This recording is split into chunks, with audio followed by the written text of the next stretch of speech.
Donasi dakwah Yufid. Yuk berikan amal jariah terbaik Anda untuk dakwah dan pendidikan Islam.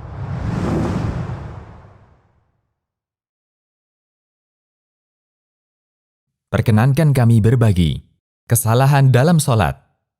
Pertama, sholat terlalu cepat. Nabi Shallallahu Alaihi Wasallam memerintahkan kita untuk bersikap tenang dalam setiap gerakan sholat. Beliau Shallallahu Alaihi Wasallam mengajarkan kepada orang yang sholatnya terlalu cepat, jika kamu hendak sholat, berwudulah dengan sempurna. Setelah itu berdirilah menghadap kiblat. Berdirilah dengan tegak dan tenang. Lalu bertakbirlah. Lalu bacalah Al-Quran yang kamu anggap mudah. Setelah itu rukuklah sampai kamu benar-benar tenang dalam rukukmu. Lalu berdirilah i'tidal sampai kamu benar-benar tegak berdiri. Setelah itu, sujudlah sampai kamu benar-benar tenang dalam sujudmu. Lalu duduklah sampai kamu benar-benar tenang dalam dudukmu. Lalu sujudlah sampai kamu benar-benar tenang dalam sujudmu. Setelah itu duduklah dengan tenang. Dan lakukanlah seperti itu dalam semua salatmu. Muttafaqun alaih. Kedua, melakukan gerakan yang berlebihan. Para ulama menyatakan bahwa gerakan yang berlebihan dan diulang-ulang tanpa kebutuhan bisa membatalkan sholat. Imam Ibnu Utsaimin menjelaskan, gerakan dalam sholat bisa membatalkan sholat jika 1. Dilakukan terlalu banyak. 2. Tidak ada kebutuhan. 3. Berturut-turut artinya tidak terpisah. Jika gerakan yang banyak tersebut dilakukan secara terpisah-pisah, maka tidak membatalkan sholat.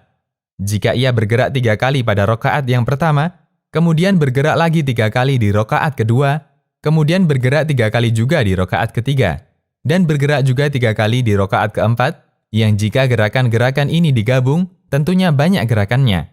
Akan tetapi, tatkala gerakan-gerakan tersebut terpisah-pisah, maka jadi sedikit karena terpisah pada setiap rakaat, dan hal ini tidak membatalkan sholat. Syarhul Mumti'. Ketiga, mendahului imam atau membarengi imam. Nabi Shallallahu Alaihi Wasallam menjelaskan bahwa imam itu ditunjuk untuk diikuti. Kita ruku setelah dia ruku, dan kita sujud setelah dia sujud, tanpa mendahuluinya. Bahkan Rasulullah Shallallahu Alaihi Wasallam memberi ancaman berat bagi mereka yang mendahului imam, bahwa Allah akan mengubah wajah mereka seperti wajah keledai.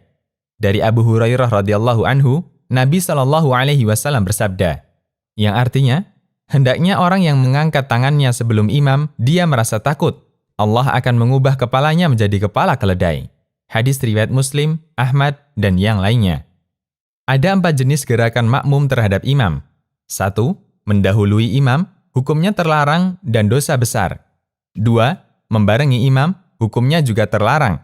3. Terlalu telat dari imam, seperti terlalu lama sujud, sementara imam sudah tasyahud. Ini juga dilarang. 4. Mengikuti imam. Inilah yang benar. Makmum bergerak setelah imam sempurna bergerak. Dalil bahwa para sahabat tidak membarengi imam adalah hadis dari Al-Bara' bin Azib radhiyallahu anhu. Beliau menyatakan, kami dahulu salat di belakang Nabi Shallallahu Alaihi Wasallam. Apabila Nabi mengatakan, Sami'allahu liman hamidah, maka tidak ada seorang pun di antara kami yang menyondongkan punggungnya sampai Nabi Shallallahu Alaihi Wasallam meletakkan dahinya di tanah. Muttafaqun alaih. Keempat, melakukan sujud yang salah. Seperti tidak meletakkan 7 anggota sujud di alas, termasuk hidung. Nabi Shallallahu Alaihi Wasallam memerintahkan kita untuk meletakkan 7 bagian badan ke tanah saat sujud. Dahi, hidung, 2 tangan, 2 lutut, 2 kaki. Namun ada sebagian masyarakat yang mengangkat kaki saat sujud dan berakibat menjadikan salahnya sujud. Dari Ibnu Abbas radhiyallahu anhu bahwa Nabi Shallallahu Alaihi Wasallam bersabda, yang artinya, aku diperintahkan untuk bersujud dengan bertumpu pada 7 anggota badan, dahi, dan beliau berisyarat dengan menyentuh tangan ke hidung beliau, 2 telapak tangan, 2 lutut, dan ujung-ujung 2 kaki. Hadis riwayat Bukhari dan Muslim. Kelima, meletakkan siku di alas ketika sujud. Nabi Shallallahu Alaihi Wasallam melarang kita untuk menyerupai binatang ketika sholat, termasuk di antaranya menyerupai anjing ketika sujud. Bentuknya adalah meletakkan siku di lantai ketika sujud. Rasulullah Shallallahu Alaihi Wasallam mengingatkan hal ini melalui sabdanya, yang artinya, lakukanlah sujud dengan sempurna, dan jangan membentangkan sikunya sebagaimana anjing yang sedang duduk. Muttafaqun alaih. Keenam, aurat terbuka ketika sujud. Bagi mereka yang kurang perhatian, terkadang terbuka bagian belakang celananya, sehingga terbuka auratnya. Allah Subhanahu wa Ta'ala berfirman, yang artinya, "Wahai Bani Adam, gunakanlah perhiasan kalian setiap kali menuju masjid." Quran Surat Al-A'raf ayat 31. Dan bagian dari menggunakan perhiasan di masjid adalah memakai pakaian yang menutup seluruh aurat. Jika ada orang yang merasa auratnya terbuka, dia harus segera menutupnya agar sholatnya tetap sah.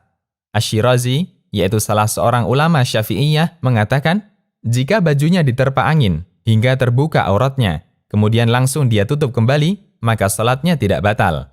Al-Muhadzab. Ketujuh, tidak melakukan takbiratul ihram. Takbiratul ihram termasuk rukun sholat, sehingga siapapun yang tidak melakukannya, maka sholatnya batal. Dan di antara syarat takbiratul ihram harus dilakukan dengan berdiri. Sebagian orang ketika menyusul imam, dia membaca takbiratul ihram sambil bergerak turun. Ini tidak disebut takbiratul ihram, tapi takbir intikal. Dalam ensiklopedi fikih dinyatakan, orang yang sholat wajib melakukan takbiratul ihram sambil berdiri dalam kondisi yang mengharuskannya untuk berdiri. Dan disebut berdiri jika posisi punggung tegak. Karena itu, tidak sah jika takbiratul ihram dilakukan sambil duduk atau sambil menunduk ruku'. Al-Mawsu'ah Al-Fiqhiyah. Kedelapan, melirik atau tidak melihat tempat sujud ketika sholat. Dianjurkan untuk melihat tempat sujud dan tidak melihat ke tempat lain. Aisyah radhiyallahu anha menceritakan, Rasulullah shallallahu alaihi wasallam masuk Ka'bah untuk mengerjakan sholat. Dalam pandangan beliau tidak meninggalkan tempat sujudnya, yaitu terus mengarah ke tempat sujud, sampai beliau keluar dari Ka'bah. Hadis riwayat Al-Hakim dan Al-Baihaqi. Semoga Allah Subhanahu wa Ta'ala menjadikan kita untuk selalu semangat dalam menyempurnakan sholat.